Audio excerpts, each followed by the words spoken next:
Entonces ahora, ¿vale? Tenemos la siguiente sesión a Andrés Cánovas. Andrés Cánovas es junto a Acho Amán y a Nicolás Maruri, parte del equipo Amán Cánovas Maruri, ¿vale? Y que se han encargado en esta edición, ganaron el concurso de la construcción, vamos, diseño y de la construcción del proyecto del Pabellón de España de la Expo de Dubái.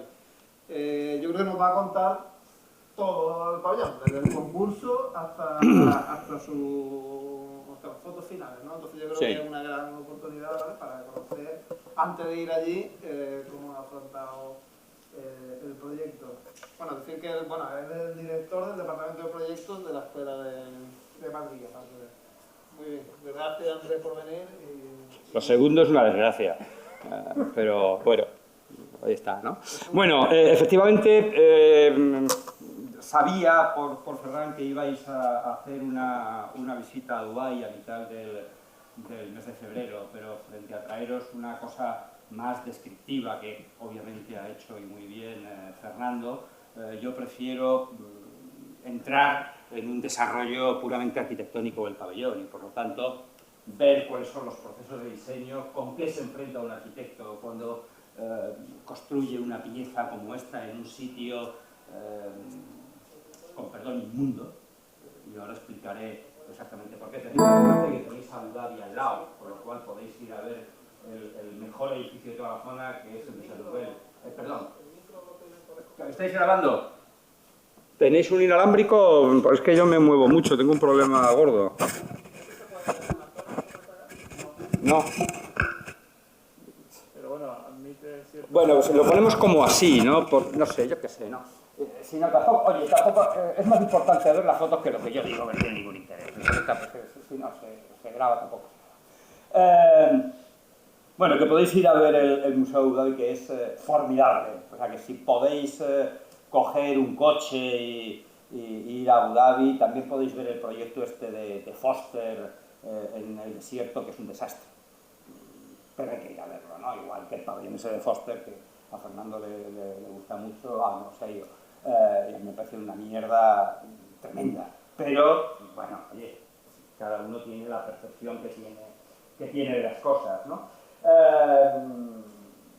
Claro, personas y lugares es el lema del concurso y a través de esas dos palabras se describe un poco aquello que uno quiere hacer, porque en definitiva el lema del concurso tiene que hablar del propio trabajo, ¿no? Y pensábamos que frente a la sola iconicidad, que es a lo que habitualmente se dedican los pabellones con mejor o peor suerte, nosotros queríamos hacer una pieza que tratase de alguna manera de hacer la vida más fácil, hacer la visita más fácil en un sitio difícil, climáticamente terrorífico, como es en este caso Dubái. Es verdad que vais a ir en los momentos más amables del año, ¿no?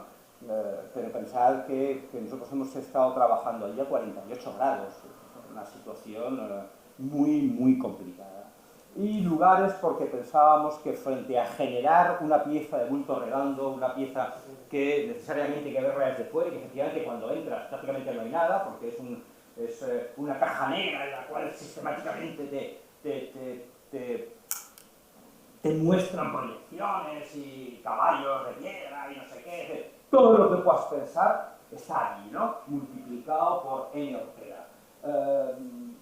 Queríamos hacer un sitio en el cual efectivamente hubiese determinados espacios con determinadas condiciones y que fuese como un proyecto de arquitectura múltiple y con condiciones de arquitectura.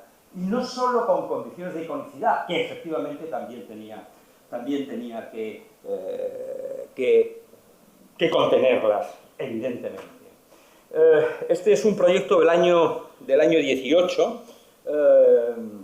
un concurso del año 18. Acabábamos de montar en ese momento el pabellón de Venecia, del pabellón de España, la Bienal de Venecia del 18, y desde hace nos habíamos enterado y nos dijeron, oye, joder, ¿queréis presentaros? Era un concurso en dos fases, primero un concurso por currículum, tuvimos la suerte de entrar, se seleccionaron 5 o 6 equipos, Paredes Pedrosa, Juan Herreros,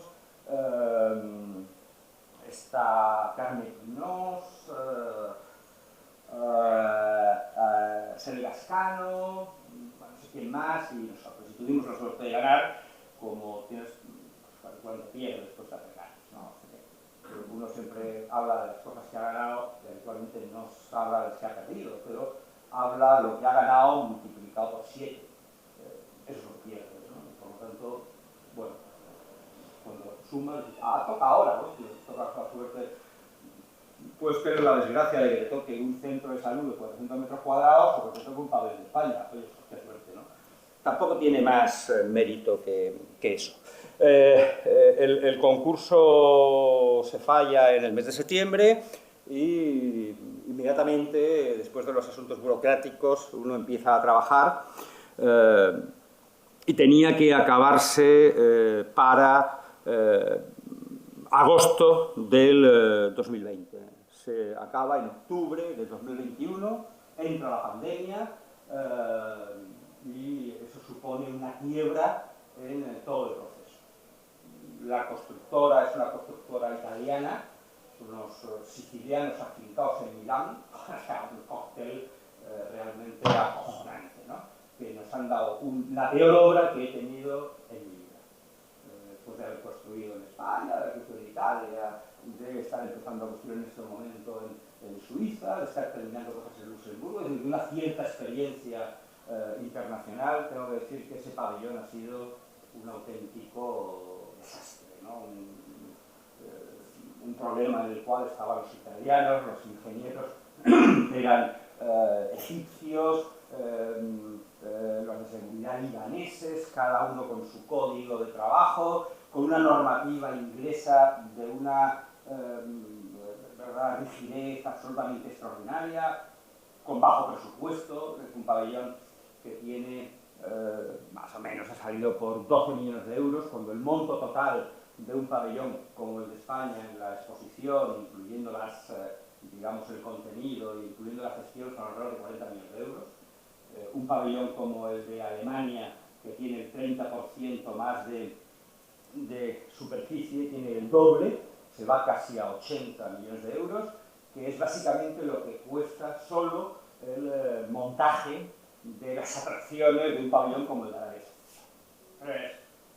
Unos números que se van por todos lados. Y esos números te hacen pensar que tú no puedes competir con ellos, que tú no puedes competir en tecnología, que tú no puedes competir en atracciones, porque siempre ellos van a estar un escalón por encima. Y por lo tanto, tienes que repensar qué es un pabellón, en qué consiste y qué puedes ofrecer al visitante, ¿no?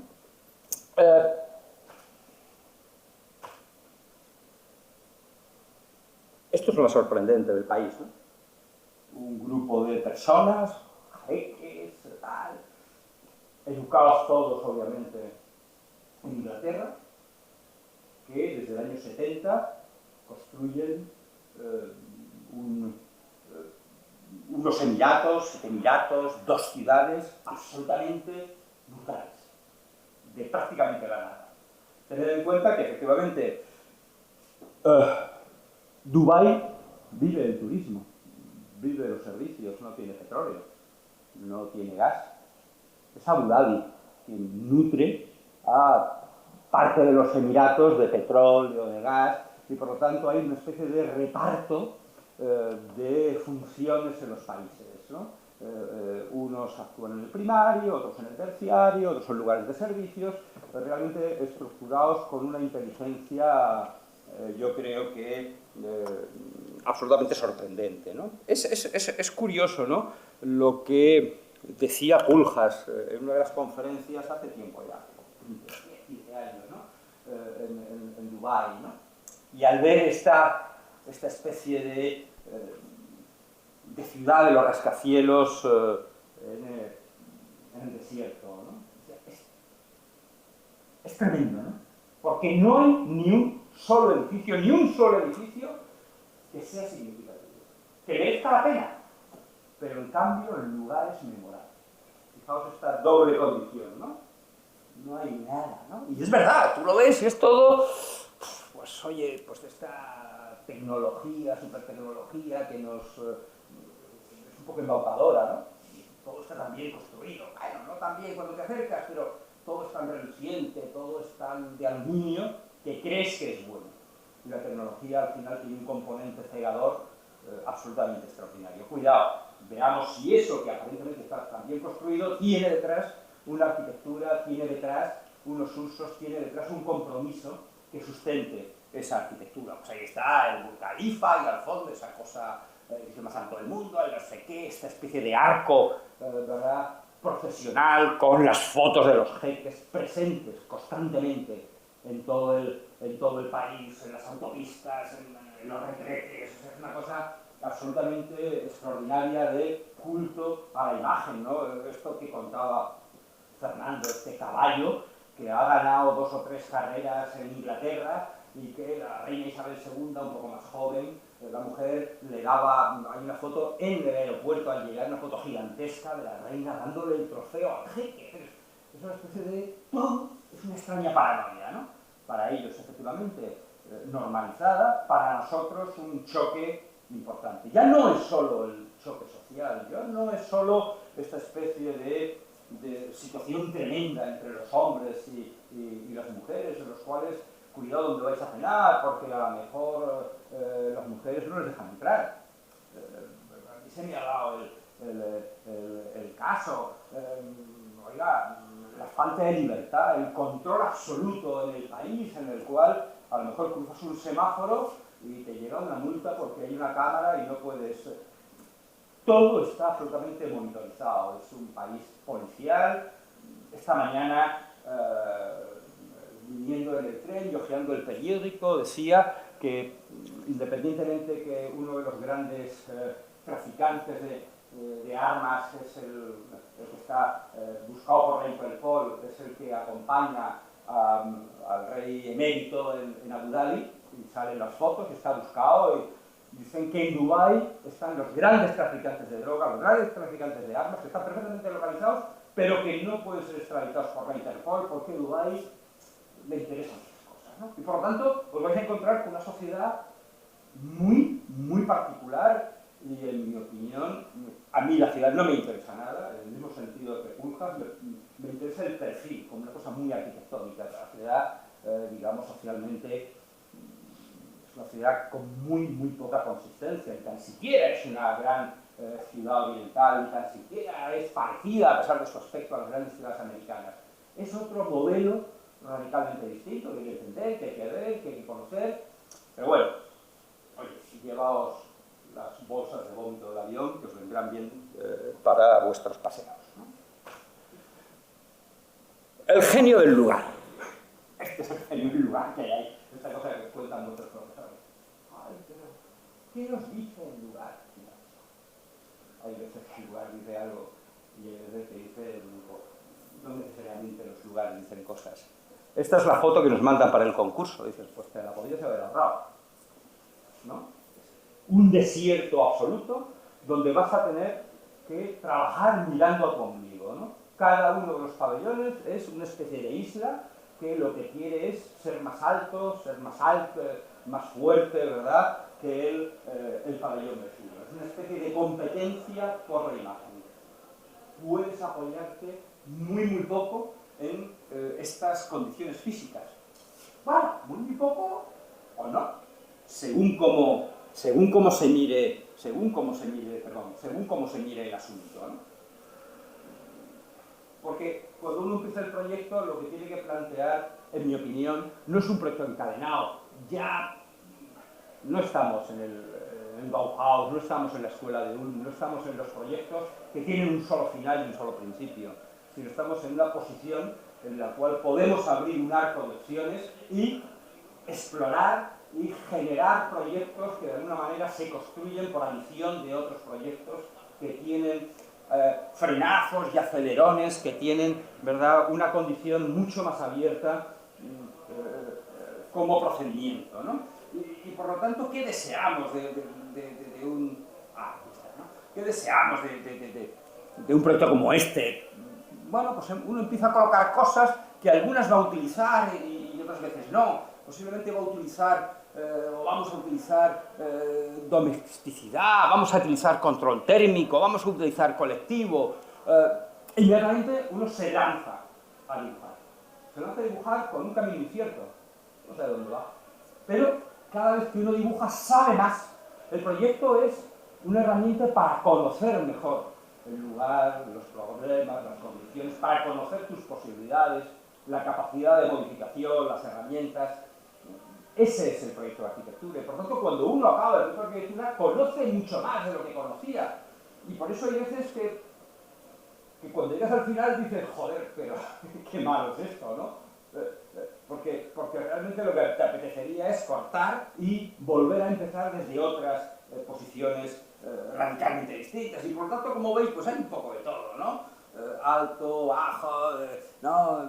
Bueno, no tiene tampoco mucho interés, con una serie de referencias de edificios que de alguna manera han trabajado en cada una de estas posiciones con este emplazamiento, como siempre, estos emplazamientos de expos tan extraños, claro, como es radial, pues te sale una especie de, ¿verdad?, de trozo de pastel, ¿no?, que se puede ocupar de muchas maneras. E inmediatamente vamos a lanzarnos al mundo de la imagen, un mundo de objetos, fundamentalmente. Es decir, creemos que un pabellón de exposiciones no es estrictamente un edificio, sino que tiene que tener otras variables.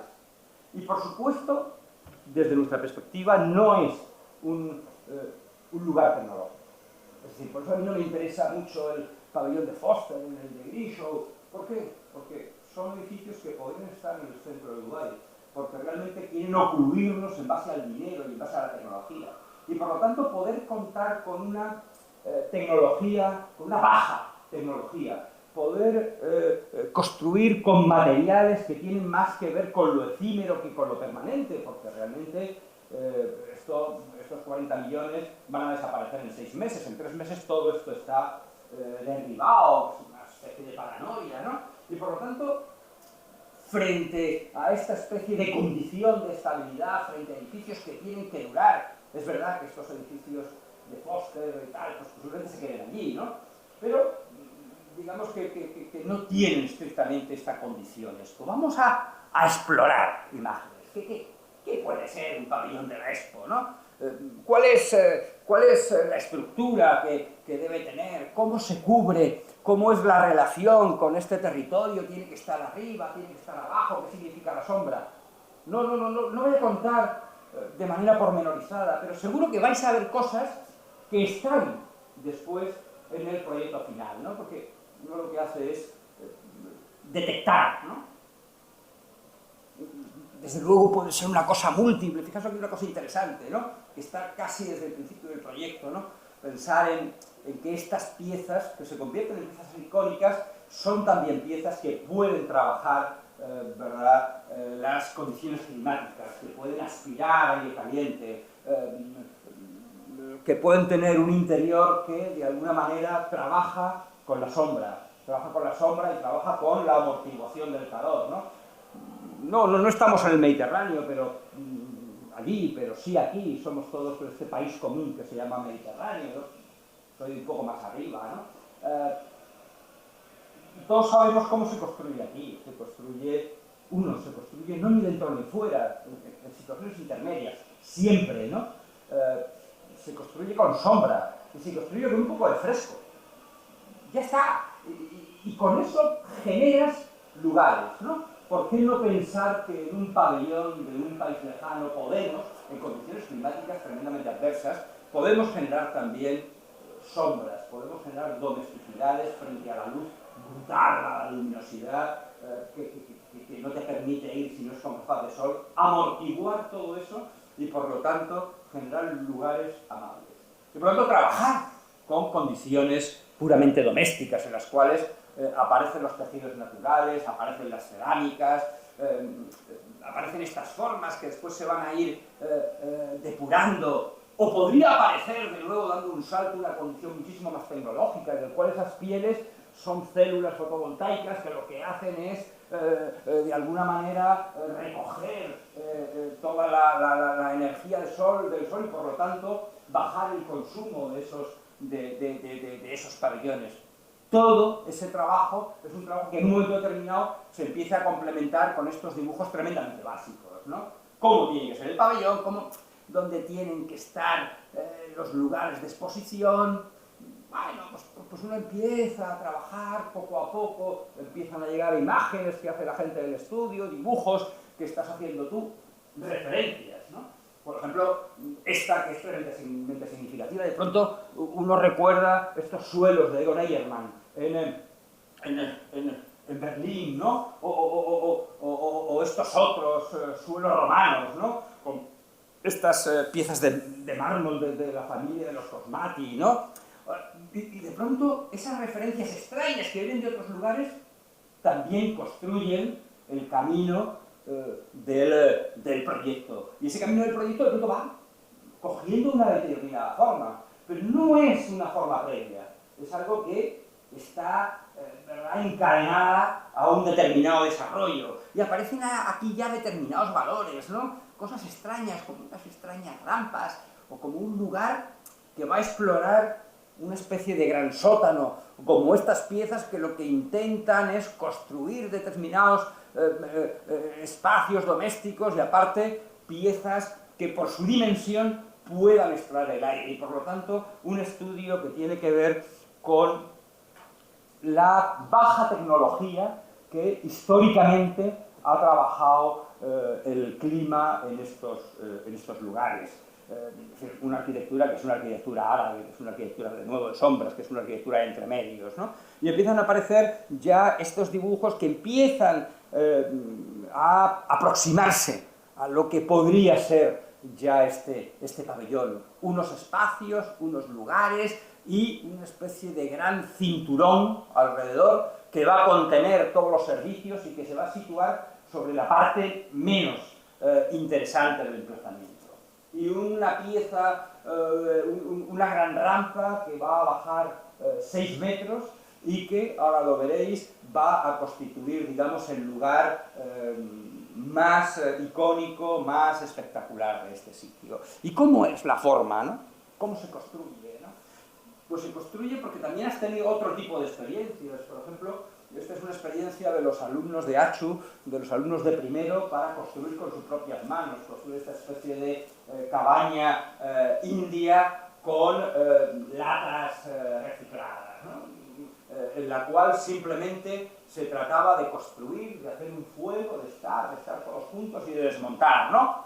Y cambiando, ¿verdad?, la dimensión de todo esto, quizás podemos construir un pabellón con una estructura ligera, con una estructura desmontable, un pabellón de pabellones, un pabellón de lugares. Este es el pabellón. Después de explorar todo esa serie de cosas, ese recorrido, nosotros lo que decimos es, mira, vamos a hacer algo que no se hace habitualmente, y es emplear los sótanos. Y es que todas las exposiciones, el 50% del pabellón, la maquinaria del pabellón va a estar en el sótano. ¿Por qué va a estar en el sótano? Joder, porque recibe de la tierra a 19 grados. Arriba, cuando va pasando, lo recibe ahora. Cuando llega agosto, empieza a subir obviamente esa temperatura, porque ya os he dicho que puede estar a 48 grados, ¿no? Pero desde luego abajo, en este momento, no hay que utilizar el aire acondicionado. Porque es el suelo el que te va a aportar esa temperatura. Y la parte de arriba, ¿qué es? Pues es un paraguas, que es lo que te va a dar sombra y te va a bajar de 3 a 4 grados la temperatura que hay aquí respecto al exterior. Eso, con un pabellón abierto, es decir, otra cosa muy importante, con un pabellón que no tiene puertas, solo tiene puertas en determinados lugares, va a hacer que las corrientes de aire puedan atravesar el conjunto del pabellón y que por lo tanto podamos trabajar desde el punto de vista de la climatización este lugar de una manera pasiva. Claro que efectivamente el pabellón está preparado para, si el pico de temperatura sube, que la mecánica pueda trabajar para que el pabellón pueda seguir funcionando. Pero prácticamente el 80% del tiempo es un pabellón de un consumo extremadamente bajo. El sistema es tan tonto como este. Por un lado, podemos coger efectivamente frío del suelo, podemos llevarlo, podemos a través de estas piezas el aire caliente subirlo y sacarlo por aquí. No se, efectivamente, no se logra bajar radicalmente, pero se atempera el lugar, y pasar de un lugar, digamos, al sol en el conjunto de la Expo a un lugar con sombra tiene su interés, ¿no? Y por otra parte, se trabaja con adiabatismos, se trabaja con muros húmedos para, efectivamente, en los momentos en los cuales el ambiente está más seco, que una cierta humedad de alguna manera contribuya a esa sensación de una temperatura un poquito menor. No en los meses duros del año, los cuales, si trabajas metiendo humedad, es un desastre porque ya la humedad es altísima. Realmente este es uno de los dibujos que explican la situación, ¿no? El gran sótano, ¿verdad? Ese sistema de capturar el frío y llevarlo, esta especie de pieza continua, con unas escaleras y unas rampas, ahora lo veremos, una mochila donde va a estar toda la técnica y una gran rampa que va a comunicar este mundo conectado con la Expo de este otro mundo más extraño, ¿no? Más o menos era. Estos son todavía dibujos de concurso o imágenes de concurso. Por otra parte, algo que nuestro cliente, Acción Cultural Española, una empresa que depende del Ministerio de Hacienda, el Ministerio de Asuntos Exteriores, bueno, un lío tremendo, ¿no? Quería que el pabellón fuese absolutamente reciclable, por lo menos en el 80%, y que en un momento determinado se pudiese desmontar y traer a España. Bueno, fantástico, ¿no? Lo planteas así y ahora les dices, bueno, pero ahora tienes que traerlo a España, tienes que desmontarlo y esto cuesta 2 millones de euros. Y te dices, pues déjalo ahí, desmontarlo y que se lo lleven a la chatarrería. Entonces, bueno, vale, fantástico. El pabellón está preparado, cada una de estas piezas está preparada para, ahora lo veréis, es una estructura atornillada, le puedes quitar la tela, te la puedes traer. Y por eso precisamente el pabellón es un pabellón de pabellones, ¿no? Porque en un momento determinado tú podrías uno de los conos traerlos a Málaga, otro dejarlo en Parla y otro llevarla a no sé dónde. Como teoría. La realidad de esta cosa es que los dubaitíes han indultado al pabellón. Bueno, aparte de los institucionales, de los suyos, de esta cosa de Calatrava, que veréis que es una especie de halcón que teóricamente mueve las alas, que los ha movido, como todas las cosas de Calatrava, las ha movido el primer día, y después pues les pesan mucho, ¿no? Claro, mueve las alas, pero no entra la luz, no, es una carcasa que hace un agujero negro abajo y simplemente se mueve, ¿no? Bueno, aparte de eso, ellos les interesan unos pabellones y les dicen, oiga, lo indulto. ¿Qué significa indultar? Pues significa que están diciendo al gobierno español o bien que se lo regale o bien que meta un uso. Cosa que va a ser imposible, en mi opinión, prácticamente en los dos casos, ¿no?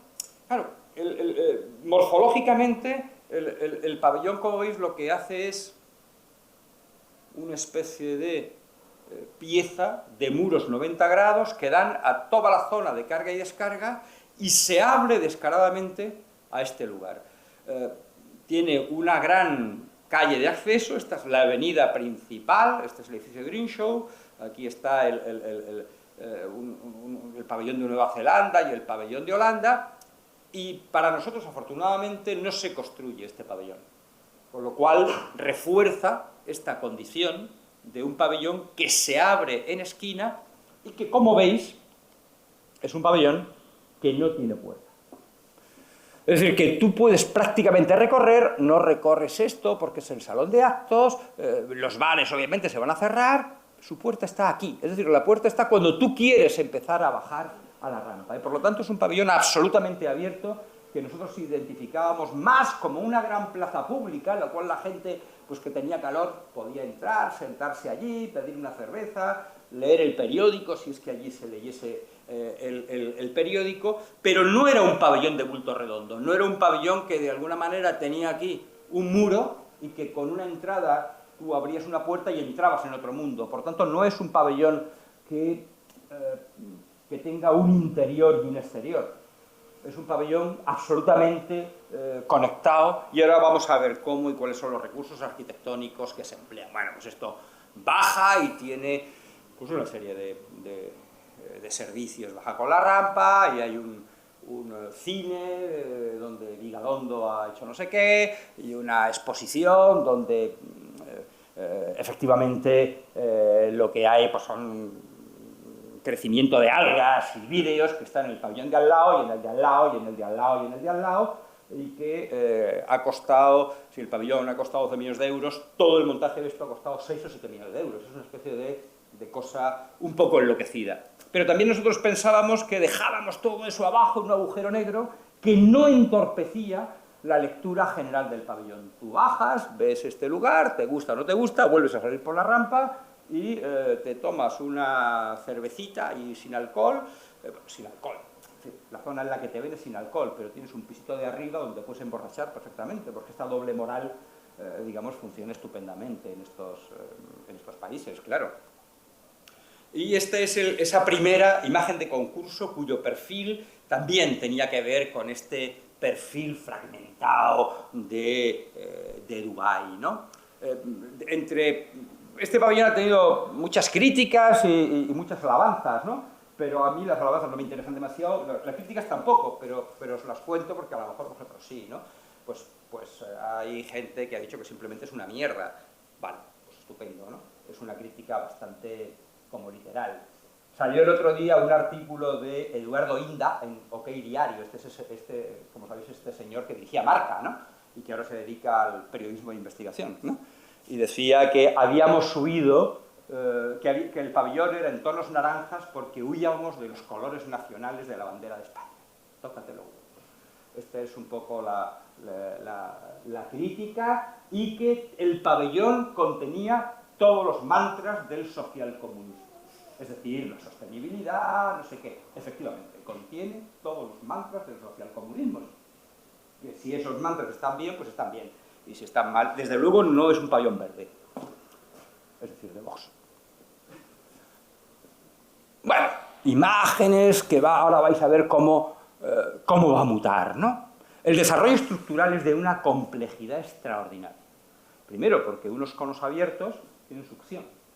Y en Dubái se montan unas tormentas de arena tremendas. Tú vas a Comerlin, le encargas unas ventanas, cierras todo un ámbito con ventanas Comerlin, que teóricamente son la pera, hay una tormenta de arena y a los 2 días el suelo está lleno de arena. ¿Cómo entra? A mí no me lo preguntéis, pero entra.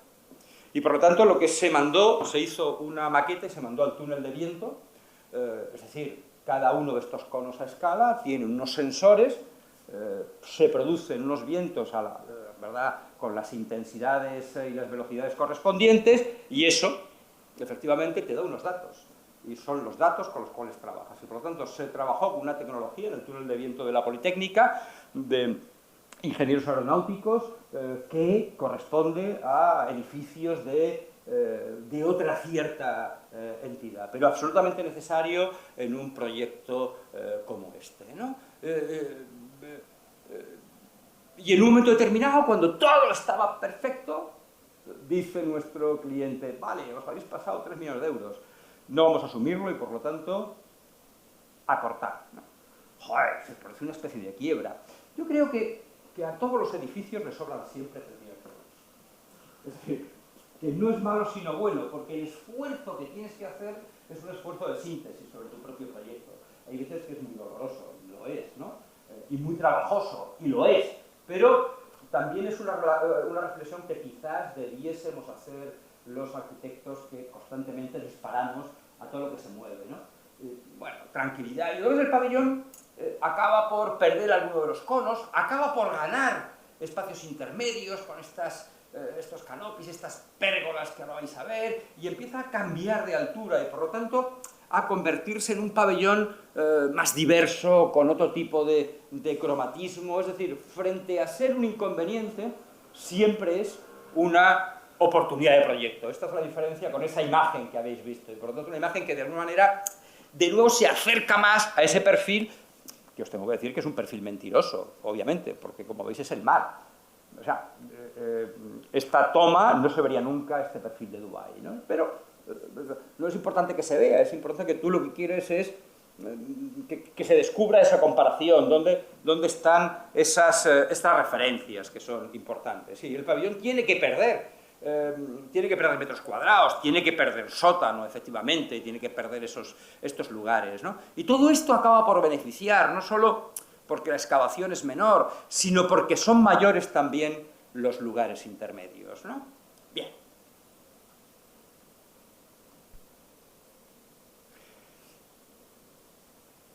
La construcción. Este es un momento fantástico. Este es un pabellón que construyen si me permitís, unos desgraciados. Es decir, estos señores están cobrando 5 euros al día. 5 euros al día. Vienen habitualmente esta gente de aquí, de Lahore, de Pakistán, y son unos esclavos. Y esta es la verdad. Son unos tipos que les aparecen en autobuses, bajan, acaban su jornada laboral, cualquiera que sea, los montan en autobuses y desaparecen. Y nosotros ahí dijimos, hostia, tú, ¿no? Ya está. Con el coche les sigues y vas a unos campamentos de refugiados, como todos los campamentos de refugiados, absolutamente infames, ¿no? Es una cosa tremenda, ¿no? Y me preguntaréis, oye, ¿y por qué nos disteis el pío, ¿no? Una vez? Por cobardía. Claro, tú estás allí construyendo, joder, es una oportunidad, cuando realmente lo que tendríamos que haber hecho es, mira, se acabó. Vamos a dejarlo porque es un lugar que te cuesta. Pero, joder, no nos pidáis valentía. Hay cosas que a lo mejor no se pueden pedir, o sí se pueden pedir, pero uno no la tiene. Y por lo tanto, bueno, pues esto es la vida del arquitecto, cosas que tiene que hacer y no hace, ¿no? Pero es muy bonita, ¿no? Esta especie de ofrenda antes de empezar una determinada fase de obra para que no haya accidentes, para que todo vaya bien. Afortunadamente los sistemas de seguridad son bárbaros, unos controles tremendos, no ha habido ningún tipo de accidente, ni un arañazo, porque tienes a 3 tíos detrás y un supervisor que supervisa a un supervisor, que supervisa a un supervisor, tremendo. O sea, realmente en este pabellón han llegado a trabajar 200, trabajar entre comillas, ¿no? 200 personas a la vez. Llegó un momento en el cual, al principio de la obra, te encontrabas gente tirada, durmiendo, y yo lo decía al jefe de obra, tío, despiértales. Pero cuando te dabas cuenta de lo que cobraban de sus actividades, te decía, que duerman, joder, bastante hacen con estar aquí, ¿no? Como veis, todo el pabellón es una estructura metálica atornillada brutal. Este es el sótano, como veis, con unas piezas, ¿verdad?, tremendamente simples, clavadas en el perímetro, las piezas que sabéis que se utilizan en Holanda para contener el agua. El nivel freático, a pesar de que es un desierto, hay un nivel freático en determinados momentos no muy alto, pero que puede plantear problemas. Aquí tenemos estanques de tormentas, ahora os contaré qué ha pasado en las últimas lluvias, pero toda la estructura, esta estructura la ha calculado Mecanismo, es una estructura atornillada, con unos sistemas de atornillado en función de si son visibles o no son visibles, de una cierta delicadeza y con un trabajo en taller importantísimo. Es decir, se construye prácticamente todo en taller, se monta en camiones, o bien conos completos o parte de los conos, y se monta en obra, como veis, ¿no? No es un sistema aparentemente muy complejo, pero es un sistema que tiene que ser, ¿verdad?, muy preciso. Y realmente parte de las empresas eran empresas de la India, que son muy precisos en estructura metálica. Tienen, como bien sabéis, Acerra Hormita, tal, son todos de la India, y tienen una industria bastante interesante, ¿no? Quizás lo que está construido con mayor precisión o con mayor limpieza es la estructura, ¿no? Inmediatamente después de la estructura se empiezan a estudiar todas las cargas, todo el estudio de vientos sobre cada uno de los anillos y sobre las telas, para saber exactamente cuál es el patronaje de las telas, cuáles son los sistemas de sujeción, cómo tienen que ser los sistemas de hilvanado y se recurre a situaciones muy sencillas para coger las telas, que es simplemente una situación como de la gente que somos de la mar, ¿no? Simplemente atornillando con cuerdas y amarrando a esta gran estructura y tensando, ¿no? De una sencillez tremenda, y a ellos también les resultaba extremadamente sencillo. Como veis, lo que se trae es esta especie de gran falda montada, se tira desde arriba, se tensa, primero se coge arriba y se tensa manualmente desde abajo. Hay una comprobación mecánica de tensiones y esto es lo que da en primera, digamos, en esta primera parte del trabajo al interior, ¿no? Como os he dicho, este sistema es un sistema si la estructura queda vista, y el sistema de anclaje de tubo normal, es decir, con una abrazadera de acero y atornillando por fuera, si el nudo no se ve, ¿no?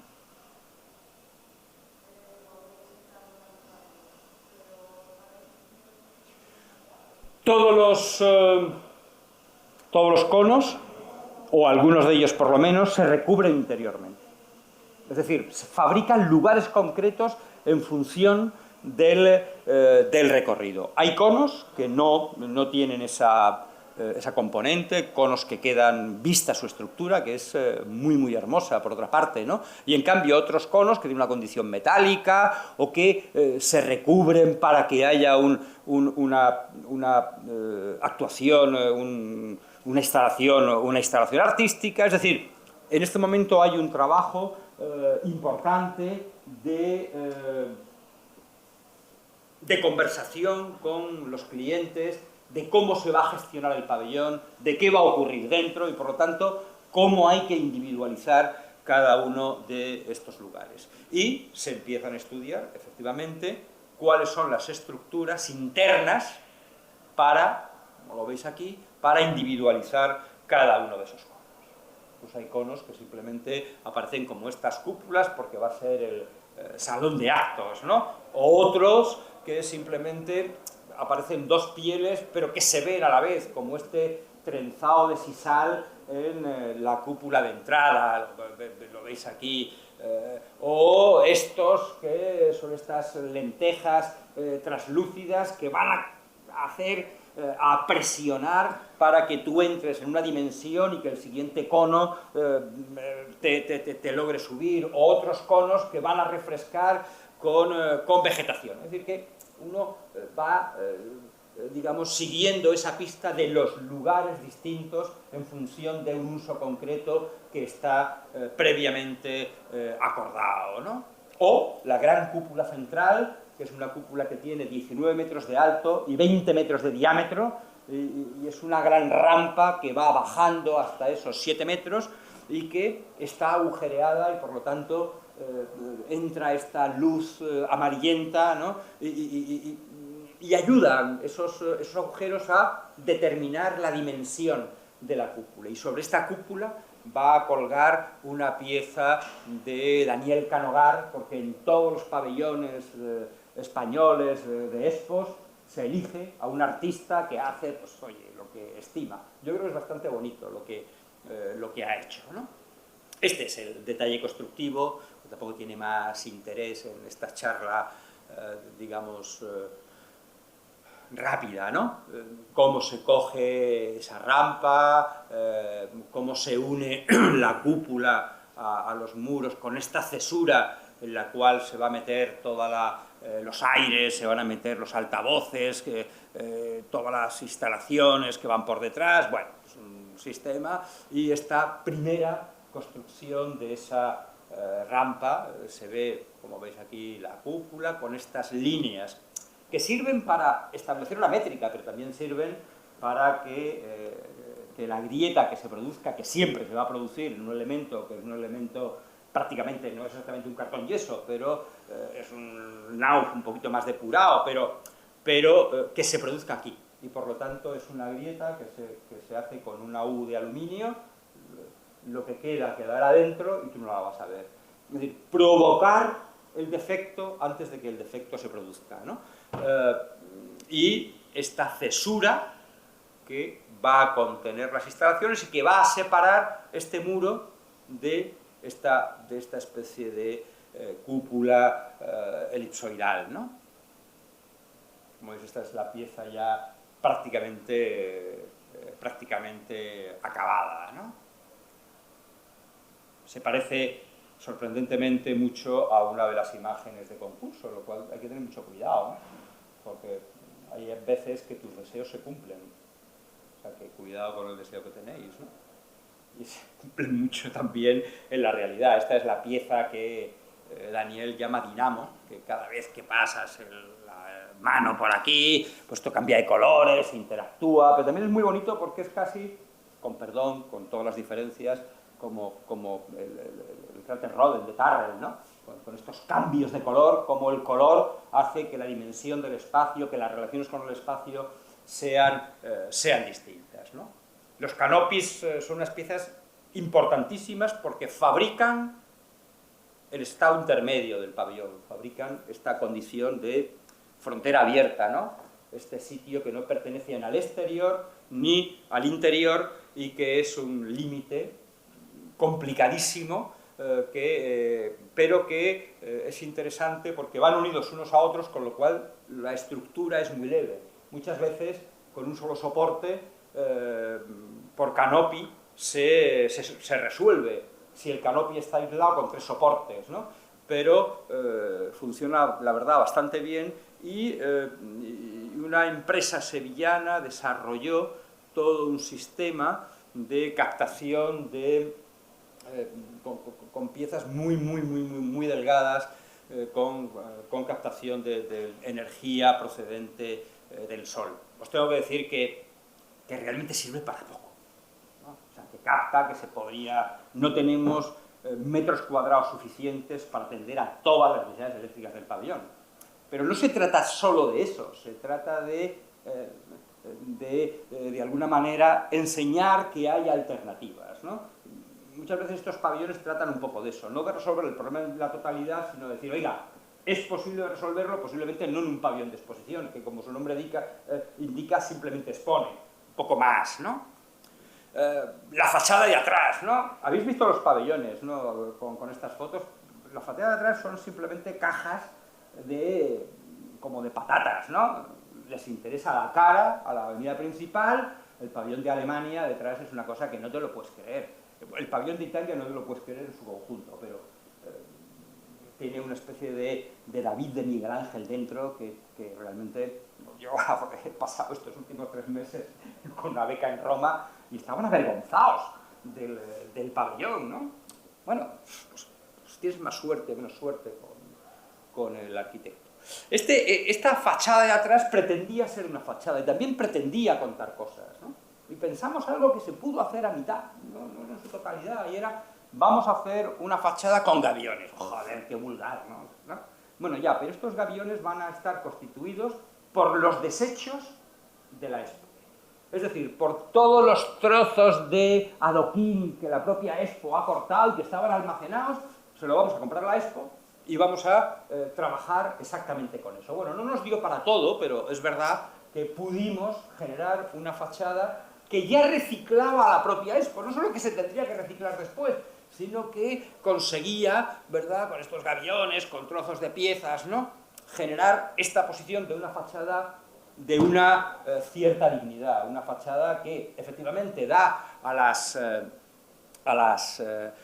zona de carga y descarga de servicios, pero que efectivamente hay que orientar las oficinas, que las oficinas tienen como estos sistemas de una simplicidad extraordinaria, con unos chapones, que lo que hacen es amortiguar la luz, ¿no? Hacer que dentro siempre haya una cierta penumbra, pero que también dejan ver todos estos colores con los que se trata el interior.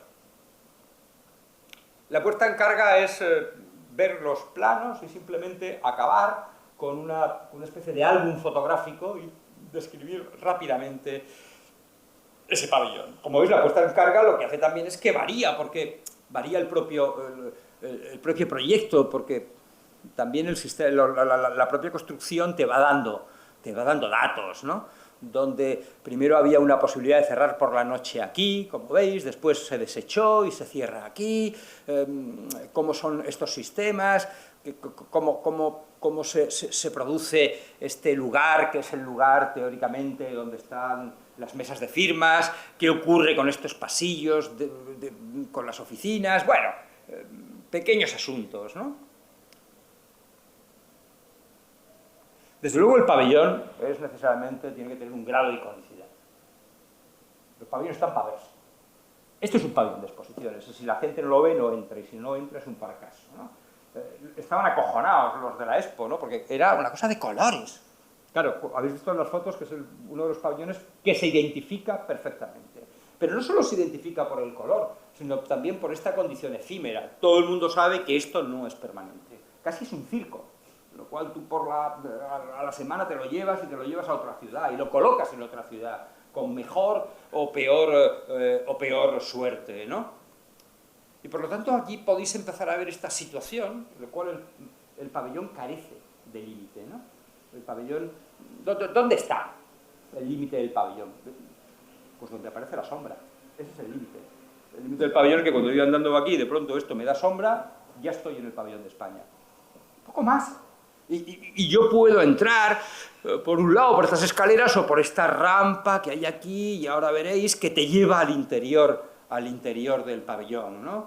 Lo veréis desde dentro, pero la rampa está aquí, con estas dos condiciones. Pero fijaros, el suelo de la Expo es el mismo que el suelo del pabellón, cosa que nos costó convencer a nuestro cliente. Es decir, lo que hacemos es meter la Expo dentro, y por lo tanto que tú no entendieses que había una diferencia, sino hay una continuidad con el mismo tipo de adoquín, que es el mismo adoquín que se emplea detrás, como si el suelo sube por la fachada del pabellón. Aquí se entiende muy bien, ¿no? El pabellón, por otra parte, funciona muy bien en estos estados intermedios, funciona muy bien con estas piezas, ¿no?, que proporcionan sombra. Aquí veis muy bien esta cosa de los adoquines, ¿no? Funciona muy bien en estos sitios porque ya, digamos, produce esa condición de sombra que te va a ir adelantando esta especie de pequeña penumbra que va a estar en ese interior, ¿no? Y por lo tanto va a hacer difícil entender lo que es dentro y lo que es fuera. Ya estamos dentro, al final de esa rampa que te va a llevar al interior del pabellón, ¿no? Y como veis desde dentro, el pabellón se conecta visualmente, se conecta desde el punto de vista de uso con el exterior. Las actividades del pabellón podrían estar aquí fuera o podrían estar aquí dentro, y efectivamente hay veces que en este cono que está previsto para que haya algún tipo de actuación de músicos urbanos, tal, y de pronto pues están aquí y salen, ¿no? Y se vuelven a meter porque aquí se está fatal, porque hay mucho sol y en cambio aquí hay sombra, ¿no? Pero pueden, de alguna manera, de la misma manera que el peatón puede ocupar el espacio interior, la actividad dentro del pabellón puede ocupar también el espacio exterior, ¿no? Esta es esta situación en la cual aparecen estos muros, y esos muros de vez en cuando tienen estos bancos y este agua, con lo cual la gente pues puede, como siempre, leer el móvil, y ahí sobre el sisal pues la Expo ha colocado pues que si Magallanes y Cristóbal Colón, pues las cosas que colocar en una Expo. A mí me hubiese gustado que no hubiese estado, pero lo veo y digo, pues es que es lo razonable. Los arquitectos somos bastante melones, ¿no? Posiblemente es mejor así que el sisal limpio, ¿no? O por lo menos es algo que cumple mejor su función, y eso te das cuenta cuando el pabellón entra en carga, ¿no? Qué cosas están funcionando, qué cosas que tú has pensado son un poco desastre, y qué cosas por las que has luchado y has perdido resulta que están bien. Ese es el aprendizaje cotidiano de la arquitectura, y ese es un aprendizaje que solo se produce trabajando en la arquitectura, y por eso este país está muy bien, porque los profesores construimos. y por lo tanto porque puedes traer esa condición profesional a las escuelas. Y por eso hay otros países en los cuales el nivel de las escuelas es peor, imaginemos Italia. ¿Por qué? Porque hay una separación brutal entre el docente y el arquitecto, entre la crítica y la práctica, ¿no? En algún sentido, ¿no? Porque si no sabes construir, no puedes, de alguna manera como el cirujano, ¿no? Que está enseñando cirugía, pero que no ha abierto un estómago nunca. Es de, joder, pues, que no me opere, por favor, ¿no? Ni sus alumnos, ¿no? El espacio va a mutar y va a cambiar, ¿no? Este es ese espacio, ese cono que de alguna manera va a poder cambiar de tamaño por la luz, ¿no? Esta es la situación blanca con esta rampa que va a ir dando vueltas y que va a llevar a este suelo fantástico construido por Cosentino, ¿no? Un suelo con estas tecnologías de estos tíos de Almería, una cosa tremenda, ¿no? Que son casi un espejo y que nos interesaba que fuese un espejo blanco para multiplicar el espacio, para que el espacio se leyese hacia arriba pero también se leyese hacia abajo, cosa que funciona cuando la instalación de Canogar empieza a moverse, ¡bluf!, ese reflejo provoca un vórtice interesante. Y la rampa también tiene este interés de bajar y doblar sobre sí misma, frente a una rampa continua, una rampa que va cogiendo distintas posiciones y por lo tanto tú puedes ir entendiendo ese espacio de maneras muy distintas, ¿no? Esas son las posibilidades de cambio cromático, ¿no? Tocas no sé qué parte de la barandilla y aparece esto, ¿no? Aparece esto otro, bueno, o aparece esto otro, y no está mal, ¿no? Ese espacio que cuando vuelves a subir, y estos son los restaurantes, vuelve a mutar, ¿no?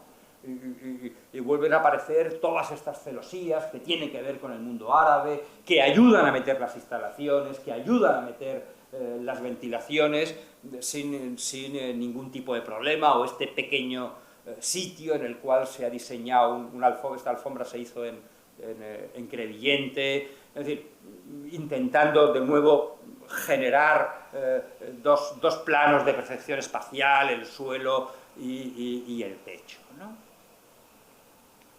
Y uno sale y se va, y por fin habla de la transparencia, no solo de la transparencia en el interior, sino de la transparencia por la noche, en la cual ya la estructura es visible, los conos interiores son visibles, un pabellón que quiere cambiar por la noche, porque por la noche también la Expo está de alguna manera en carga, ¿no? Y también tiene que hacerse valer por la noche. Y en cualquier caso, los momentos más maravillosos siempre para acabar es cuando el pabellón está en uso, ¿no? Y cuando los niños son libres de saltar y tirar de las plantas y pueden correr y jugar al ajedrez, y el pabellón se convierte en un batiburrillo, ¿no? En un batiburrillo ligeramente ordenado, pero un batiburrillo que en este lugar, en esta planta, carece de control. Es decir, la gente puede hacer aquello que le quiere hacer, puede sentarse o puede tirarse, y supongo que la gestión en un momento determinado pues pondrán unas catenarias de estas horribles, y entonces pensaremos que nos hemos equivocado, ¿no? Pero es hermosa esta visión de un sitio que efectivamente está para su uso. Siempre pongo al final esta foto, por una razón muy simple, porque yo estoy aquí porque ellos están allí. Y entender que la arquitectura es un marco colectivo, no es un tipo, 3 personas, ¿qué tal? Hay mucha gente detrás, y hay muchos colaboradores y colaboradoras, y ingenieros, y cada una de esas personas son partícipes de los proyectos de arquitectura. Entender la arquitectura ya como un individuo que hace no sé qué, a mí me parece, bueno, pues puede haber alguien que paga, porque le pagan a él, ¿no? Que por tanto reparte el dinero, pero también reparte las responsabilidades. Las responsabilidades son siempre colectivas. En cualquier caso, como un buen entrenador de fútbol, cuando ganas, gana tu equipo, cuando tu equipo pierde, realmente el que pierdes eres tú. Perdonadme que me haya ido un poco más, 1 hora, ¿no? Pues si tenéis que preguntar algo, este es el momento, porque si no después nos vamos a ir a tomar cerveza y no vamos a estar en situación de responder nada. Nada, pues adiós, nos vamos. ¿Alguien tiene A ver. Sí, perdón. Yo solo quiero saber al final, Andrés, ¿qué pasa? ¿Se desmonta y se vuelve a traer a España? No lo sabemos. No lo sabemos. En este momento estamos haciendo bueno, os tengo que decir que las últimas lluvias que han sido brutales hemos tenido unas humedades acojonantes que ha habido que cerrar el pabellón. Hemos encontrado bajantes taponadas por hormigón. Tremendo, tremendo. Ha sido un desastre, pero es algo que ha ocurrido, y por lo tanto, como ha ocurrido, os lo cuento, ¿no? Claro, el pabellón está pensado como un pabellón para 6 meses, para un año. Si este pabellón se queda, hay que meterle 5 o 6 millones de euros, con toda seguridad, porque tú lo piensas como algo que se desmonta, no como algo que va a permanecer. Las condiciones son distintas, porque las condiciones de proyecto... en este momento nosotros estamos trabajando en un proyecto de desmontaje, y a la vez la Expo, nuestro cliente ACE, está trabajando comercialmente para ver si se lo endosa a alguien. Claro, lo ideal para nuestro cliente, ¿qué es? Regalarlo. ¿Por qué? Porque tiene que desmontarlo. Es que desmontar este bicho es 1,5 millones de euros. Después puedes recuperar algo, porque claro, ya pensar en traerlo a España, ¿cómo lo traes? Lo montas en un barco y ¿cuánto te gastas? ¿Otros 500.000 euros más en traerlo? Es decir, de pronto, algo que era maravilloso y que funciona muy bien para los periodistas y funciona muy bien para los políticos, es un pabellón reciclable. Sí, pero lo siguiente es, ¿pero hay voluntad política de reciclarlo? No, lo que quieres es que salga en el titular de prensa, se podrá desmontar, se podrá, ¿no? Siempre con esta especie del sí, ¿no? Del condicional, ¿no? Sí, hay voluntad, sí, hay dinero, sí, nos apetece. Pues ni nos apetece, ni hay dinero, ni hay voluntad. Mi opinión.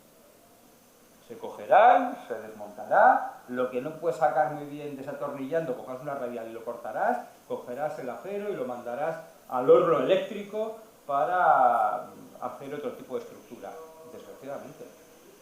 Hay que tener en cuenta que cuando a ti te piden un pabellón que se pueda desmontar o un pabellón que se someta a criterios de economía circular, te va a costar el 40% más. Y cuando tú se lo dices a ACE, posiblemente cuando lo dices, nosotros acabamos de hacer una cosa en Luxemburgo, que estará en las revistas en un mes o una cosa así, economía circular. Pero es que es un país que está apostando por eso, por lo tanto te da la pasta y te dice, mire, ¿qué? ¿Cuánto cuesta más? Esto, ahí lo tiene usted. Estos no. Estos quieren que se someta a la economía circular, pero que te cueste exactamente lo mismo que te costaría un edificio hecho con ladrillo del 9. Esto es el problema que tenemos, que hoy quizás las cosas cambien y efectivamente en cierto aspecto están cambiando. Lo que tenemos es un gran sistema de propaganda. No tan bueno como el de Boris Johnson, hay que decir, ¿eh? Porque si pensáis que salió con calcetines negros y con bañador corriendo porque se equivocó, no. Sabe muy bien cómo distraer la atención de las fiestas ridiculizándose a sí mismo. Joder, el marketing político hila muy fino. Pero no. En cualquier caso, tú haces tu trabajo y que los demás hagan el suyo. Vale. Oye, que os divirtáis mucho en Dubái. Os puedo dar unos restaurantes populares. Sí, ¿eh? Porque si os equivocáis y os metáis en los que no son populares, os pegan un leñazo que os ponen... Pero hay 2 o 3 sitios fantásticos de estos... donde van los dubaitíes que admiten chicos y chicas. Eso también. Sí, sí. No, yo he ido con... Nosotros teníamos 2 arquitectos desplazados allí, y una chica, y un día vamos a un sitio y nos lo recomendaron, esto es desastroso, lleno de dubaitíes, y cuando pusimos... cuando ella puso el pie, ¿verdad?, más allá de la puerta, llegaron 2 tíos para echarla diciendo, no, ustedes tienen que ir al familiar, que está al lado. El familiar es donde estaban todas las chicas. Entonces, pero bueno, ¿qué sitio es este, no?